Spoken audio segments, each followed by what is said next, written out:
Quero agradecer o meu amigo Bruno, que quis nos prestigiar com esse painel formado só por mulheres, para nós falarmos das dificuldades que nós encontramos na advocacia.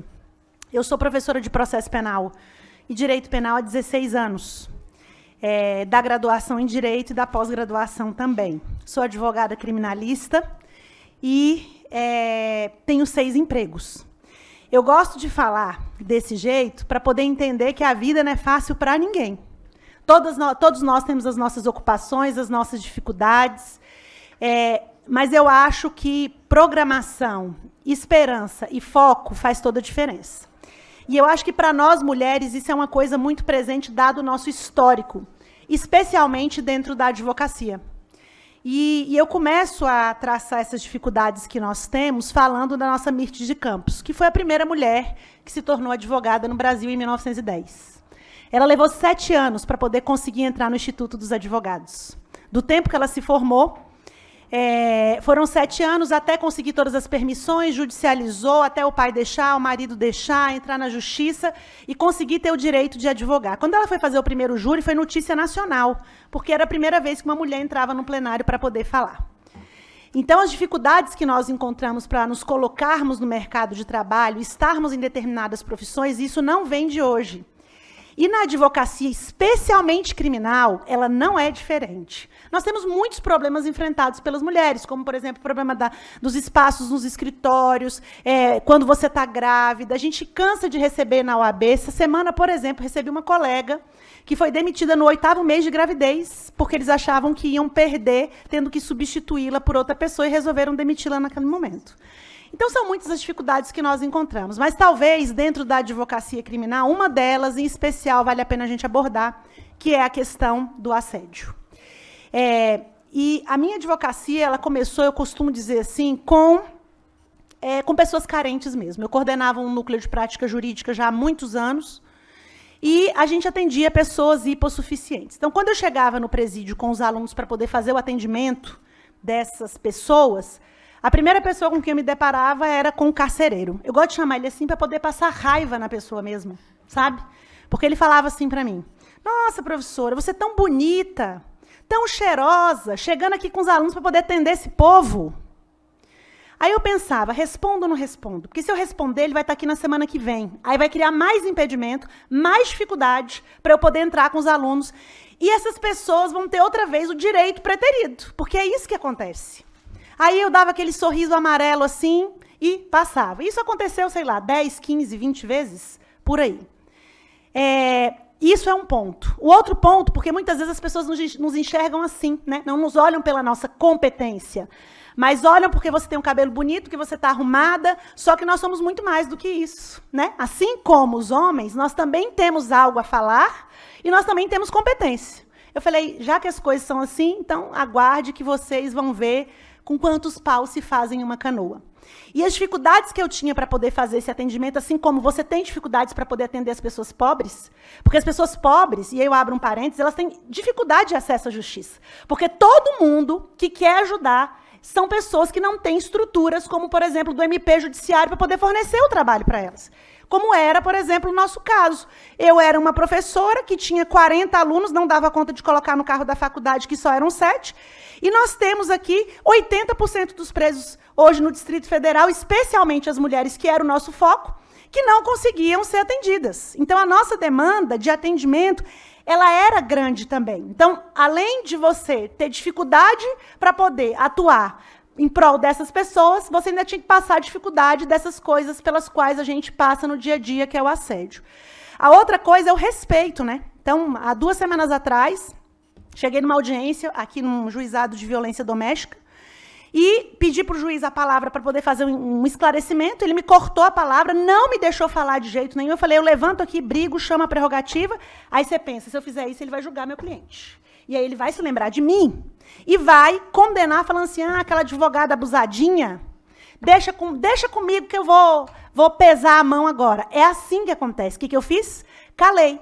E o engraçado é que o promotor foi lá, brigou, e ele não falou nada, atendeu o que o Ministério Público queria, que já é uma coisa que nós, como advogados, de uma maneira geral, já sentimos, Mas eu me senti extremamente preterida. E tinha outros colegas dentro da sala esperando a audiência. E elas saíram junto comigo, falando, vamos nos amotinar agora. Aí eu falei assim, gente, acalma, porque não adianta. Ele vai marcar, contanto que ele, por conta deste fato, eu fui em outra audiência essa semana. Ele lembrou do processo, tá vendo? Então, a minha intuição estava correta. Falou, a senhora está aqui de novo, estava naquele processo do diplomata complicado. Olha bem a visão que ele tem com relação ao fato. Então, essa dificuldade que nos permeia na nossa atividade, do assédio, de você provar que você é competente, que você dá conta, é uma coisa que a gente passa dia após dia. Isso dentro da sala de aula, com os alunos, é do mesmo jeito. Para você ter a credibilidade, porque uma coisa ele fala assim, o André dava aula antes que eu, eles falavam assim, não, o professor André está vindo. Quando eu chegava lá para poder falar, e eles falavam numa entonação como se fosse, o professor André está vindo. Aquele cara que é bom, que é reconhecidamente falado, que as pessoas, quando falavam de mim, falavam, a tal professora Cristiane. Então, a gente precisa chegar lá e afirmar que você sabe do que você está fazendo, do que você está falando. E isso já tem pesquisas na área de educação que provam que as professoras têm essa dificuldade de se posicionarem na sala de aula e terem credibilidade. Talvez não é posicionamento, é credibilidade. E olha que eu digo a vocês que nós, mulheres, conseguimos falar de qualquer assunto. Eu falei, então tá bom. Esse negócio do sistema prisional agora, eu vou tomar ele para mim. Simplesmente montei um projeto com 88 alunos num grupo de estudos.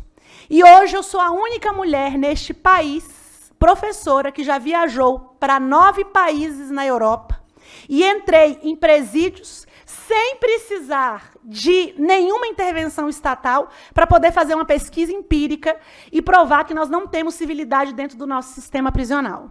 Agora, para eu dizer que eu sei do que eu estou falando, eu tive que passar 2 anos viajando pelo Brasil afora, conhecendo os 12 principais presídios femininos.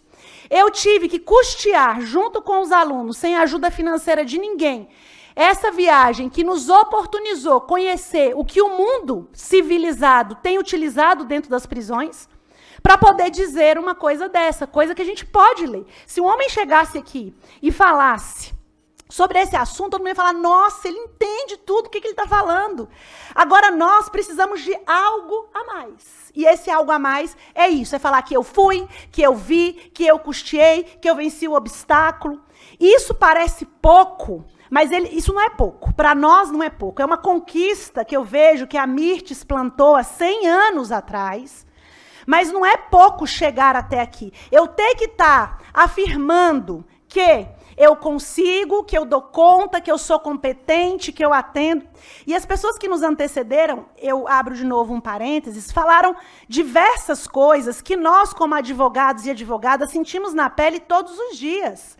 Porque nós que estamos na delegacia, que vemos mulheres grávidas terem que usar banheiros masculinos presas, sujos, sem lugar para poder se encostar. Eu estou falando das mulheres grávidas porque essa é a minha pauta pessoal. Tá? Mulheres grávidas que vão parir algemadas, a gente vê isso todo dia. Tá?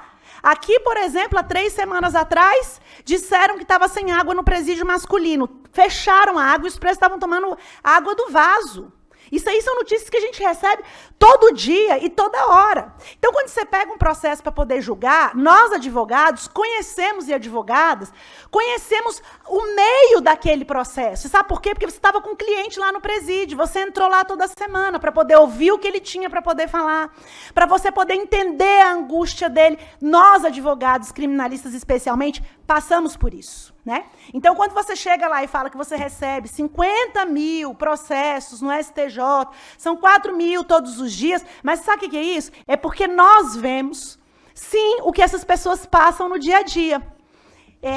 Eu terminei a minha dissertação de mestrado e estava ali conversando com o Antônio Alberto, e eu fiz um estudo de um caso concreto de uma mulher, aqui no Distrito Federal, que furtou duas lojas de departamento, e foi presa com pena de 4 anos e 2 meses. 7 filhos. A filha mais nova dela desapareceu por umas pessoas que passaram na casa dela e disseram que eram tios da criança desaparecida.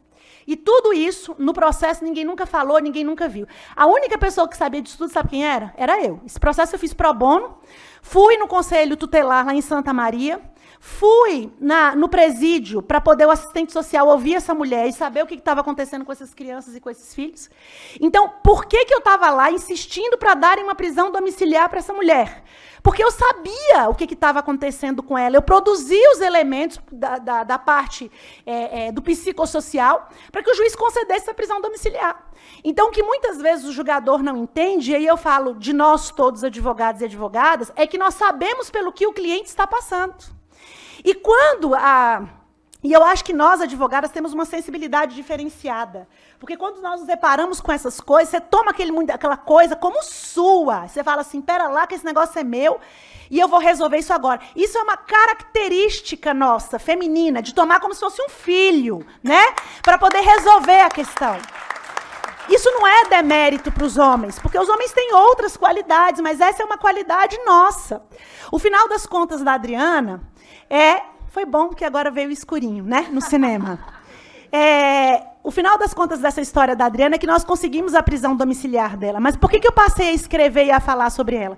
Para dizer que isso é o sinônimo do que nós, mulheres, de uma maneira geral, passamos dentro da sociedade. Né?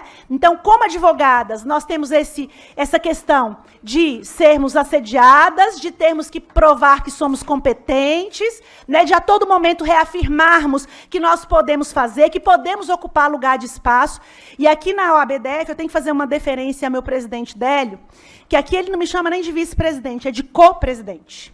Porque aqui eu sou tão presidente quanto ele. Eu sou ouvida, temos um conselho paritário. Aqui, os nossos homens, eles têm uma deferência, assim, com essa figura, que ela é feminina. As nossas comissões, elas são ocupadas metade por homens e metade por mulheres. Você sabe por quê? Porque nós precisamos ter voz. E eu quero saber, sempre, quando os eventos são realizados, se as mulheres estão ocupando os espaços que elas devem ocupar. Porque nós sabemos falar, nós temos condição de falar, nós temos experiência profissional para poder falar. Agora, nós precisamos do nosso espaço para a gente poder falar. Enquanto os homens não forem os nossos grandes apoiadores, porque o que nós temos que lembrar é que vocês têm filhas, tá? Vocês têm netas, vocês têm irmãs, vocês têm primas. Nós sempre vamos querer deixar essas pessoas que são os nossos parentes próximos em lugares periféricos, ou elas podem tomar um lugar, sim, que é o lugar delas, o lugar onde elas querem estar. Então, eu quero dizer que dentro da advocacia nós já avançamos muito, mas nós temos muito o que fazer.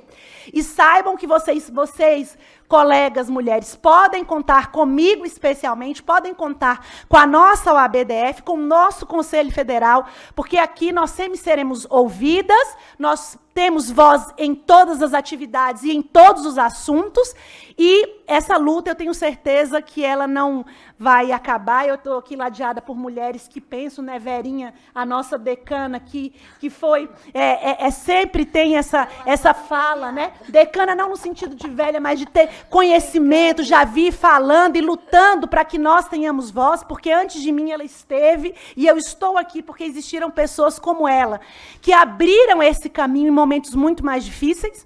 Mas eu quero dizer que a minha frase, para eu poder terminar, eu falei para o presidente Bruno que eu seria breve, é prosseguir sempre, desistir jamais.